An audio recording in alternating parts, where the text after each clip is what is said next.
Nos tempos modernos, existe a ideia de que é um pequeno e seleto grupo de pessoas que está encobrindo a verdade do resto da sociedade. Os alienígenas têm visitado a Terra, mas ninguém pode saber disto.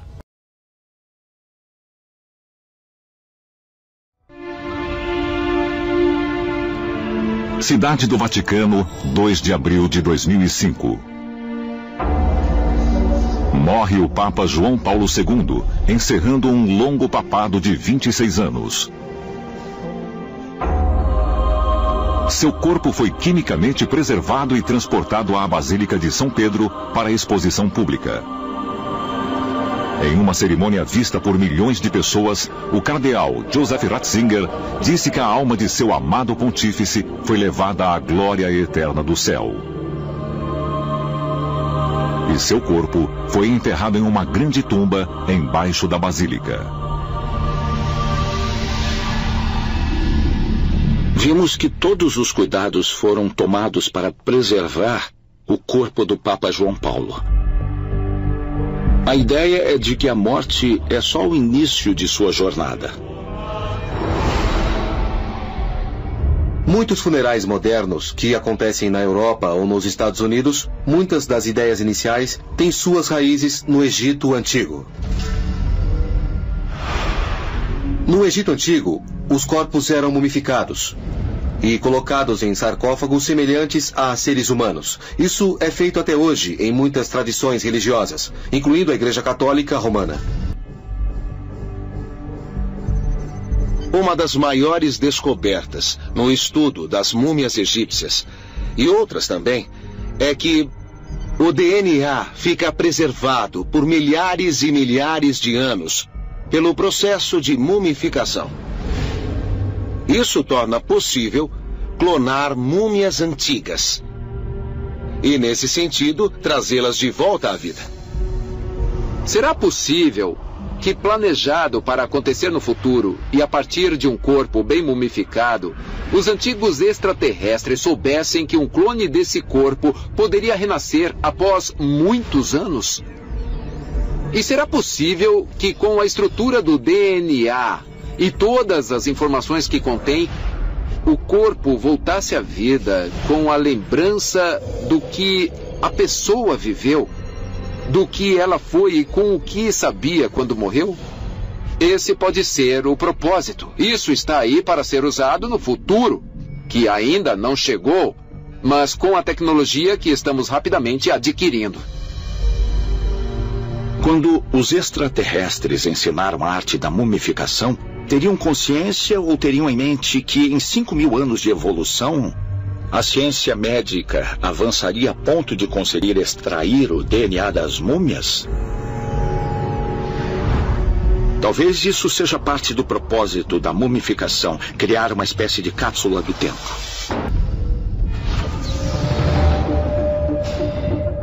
Mumificação é qualquer processo usado para evitar a decomposição do corpo que se dá naturalmente após a morte. O corpo preservado de João Paulo II, em essência, é uma múmia. E nos dias atuais, acham-se múmias no mundo inteiro.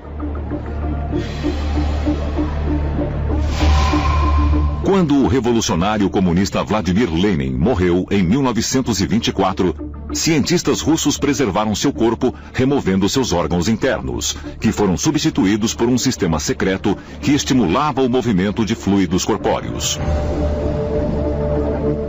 O processo manteve sua aparência extremamente bem até hoje, e também foi usado para preservar os corpos de Joseph Stalin e Ho Chi Minh.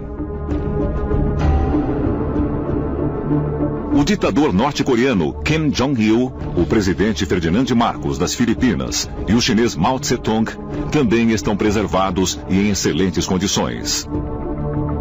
Mas nem só líderes mundiais são mumificados. Qualquer pessoa que foi embalsamada para seu funeral sofreu, na verdade, um tipo de mumificação. Mas por que tantas pessoas chegam a tais limites para preservar seu corpo após a morte? Nossos ancestrais acreditavam em vida após a morte e que os ritos apropriados na hora da morte permitiam ao defunto viajar para a recompensa na próxima vida, que muitas vezes se imaginava ser no céu ou nas estrelas, e que a viagem permitiria à pessoa ganhar sua recompensa. No mundo inteiro, as pessoas continuam a preservar corpos por causa dessa ideia de viver para sempre, de que morte não é o fim, mas um começo, um estado transitório. Por alguma razão, a pessoa acredita que precisará do corpo para viver para sempre. Para a pessoa que realmente crê que uma essência espiritual insufla a vida no corpo e que o deixa no momento da morte. A mumificação não se justifica. O que explica o fato de que há milhares de anos e em culturas do mundo inteiro, as pessoas acreditam que preservar o corpo seja necessário para a transição para outra vida. A história mais importante da mitologia egípcia é a do deus Osíris e de como seu irmão Sete o matou por ambição do poder. Depois, Ísis, viúva de Osíris, conseguiu a ajuda de Anubis para insuflar de novo a vida nele. Assim, ele sobreviveria para a próxima vida com a ajuda de Anubis, o inventor do embalsamento e da mumificação. O processo de embalsamamento no Egito muitas vezes se relaciona com a estrela Sírius, da constelação do Cão Maior. E os direitos à mumificação eram fiscalizados por Anubis, um deus com cabeça de chacal. Fica a dúvida se Anubis não seria um deus físico extraterrestre. Mas por que esse estranho ritual funerário continuou não só no Egito, mas em civilizações de todo o mundo antigo? O deus egípcio Thoth é representado na iconografia egípcia como uma divindade meio pássaro, meio homem. E foi Thoth quem deu o conhecimento da mumificação a Ísis. O interessante é que há outras culturas pelo mundo com seres meio pássaros, meio homens, e que são tratados como deuses. Isso sugere que houve a visita de alguma cultura global, extraterrestre, que ensinou a mumificação como tecnologia.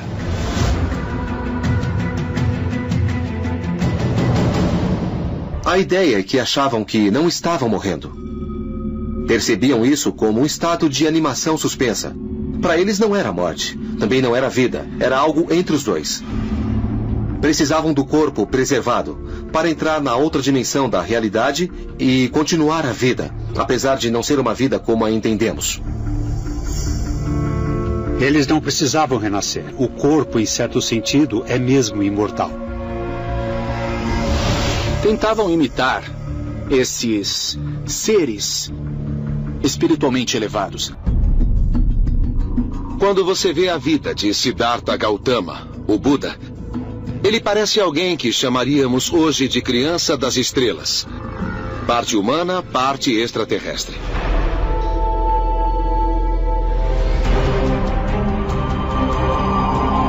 Seria possível o primeiro Buda ter origens extraterrestres? Não só os humanos primitivos tentaram imitar visitantes alienígenas, como queriam ir ter com eles no futuro.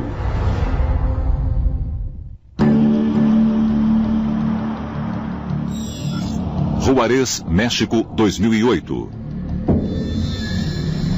Esta cidade fica a apenas 11 quilômetros a sudoeste de El Paso, Texas. Nessa cidade fronteiriça, notavelmente violenta, o Dr. Alejandro Hernández Cárdenas desenvolveu uma técnica forense revolucionária. Usando uma fórmula química, ele pode reidratar a carne de vítimas irreconhecíveis de assassinato. E isso inclui corpos que se mumificaram após anos de secagem no clima seco do deserto. Por compaixão ou por preocupação com o alto número de corpos não identificados em Juárez, ele imaginou uma solução onde se mergulha o corpo mumificado. E o corpo se torna reconhecível e revela cicatrizes, tatuagens.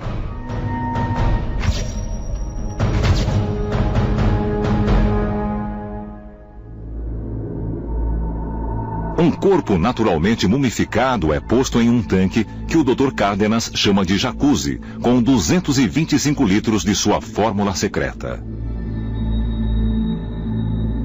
No decorrer de 5 dias, os despojos se reidratam e o corpo parece quase vivo. Mas, por espantosa que seja essa fórmula, não foi a primeira vez que a ciência tentou restaurar um corpo mumificado de algum modo.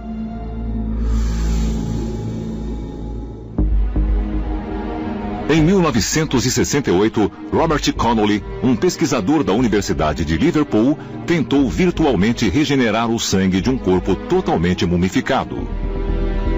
Só que essa múmia tinha 3.300 anos de idade. Era a múmia do mais famoso faraó do Egito, o rei Tutankhamon. O método de Connolly foi combinar antígenos tirados de uma amostra de pele do rei Tutankhamon com suas próprias células sanguíneas. Connolly tinha sangue tipo O, quer dizer, sem antígeno nas células sanguíneas. Então foi aí que ele colocou o antígeno do rei nessa espécie de amostra limpa de seu sangue. E aí ele recriou o tipo sanguíneo da múmia. Você mistura células de tipos de sangue diferentes e se não for do mesmo tipo, o sangue se aglutina porque há uma resposta imunológica nele mesmo. Mas se o sangue for do mesmo tipo, não há reação imunológica. E assim descobriram qual era o tipo de sangue do rei.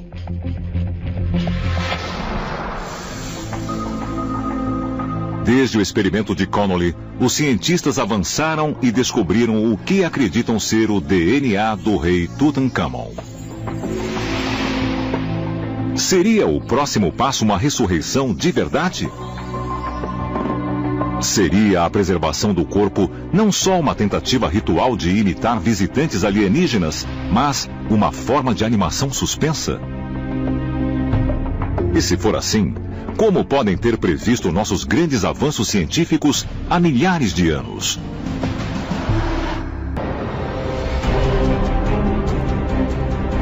Será que nossos ancestrais realmente aprenderam a mumificação de seres extraterrestres? E isso com a ideia de que, quando desenvolvêssemos uma tecnologia de recuperação do DNA das antigas múmias, as trouxéssemos de volta à vida? E com essa tecnologia, será que vamos descobrir que essas cápsulas do tempo humanas contêm o segredo de nossas origens? Talvez um dia sejamos realmente capazes de reanimar os mortos e aprendamos das antigas múmias a verdade sobre nossos ancestrais alienígenas.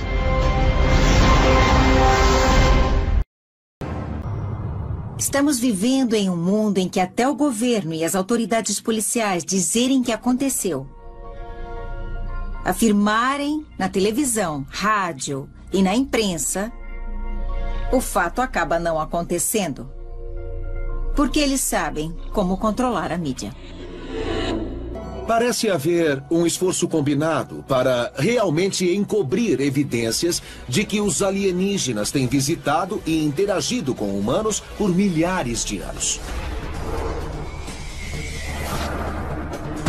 Parece mesmo haver algum tipo de encobrimento internacional ocorrendo. Evidências tangíveis de algum tipo de nave nos céus que possivelmente não é deste mundo. Este é um fenômeno global. Nós estamos sendo visitados por extraterrestres.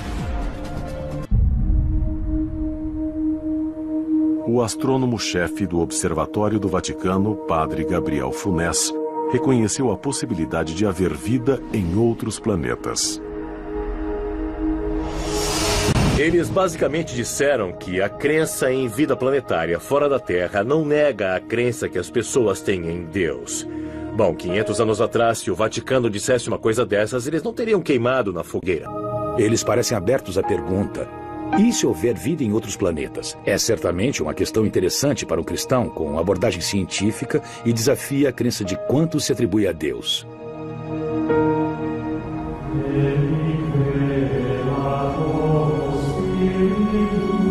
muitos questionam os motivos da Igreja.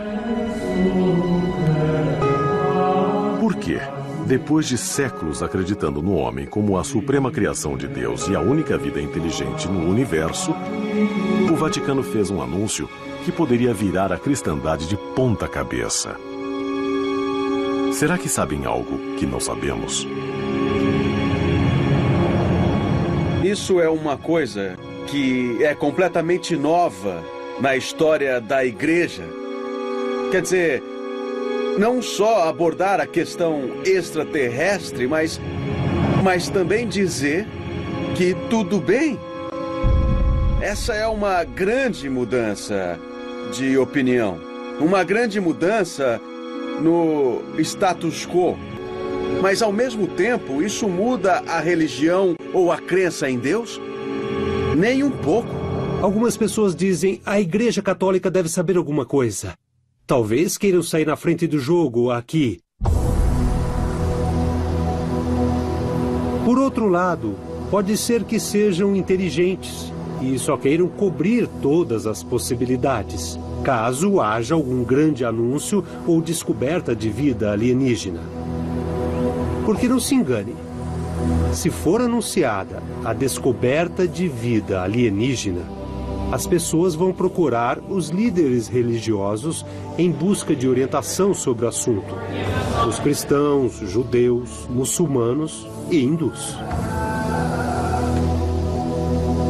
Se a vida extraterrestre fosse encontrada, então a Igreja reagiria presumivelmente como faz com qualquer fato e veria o que é. Eu não acho que haveria nenhum conflito com o modo em que vemos nossa humanidade. Descobriríamos que Deus criou vida inteligente de diversas formas.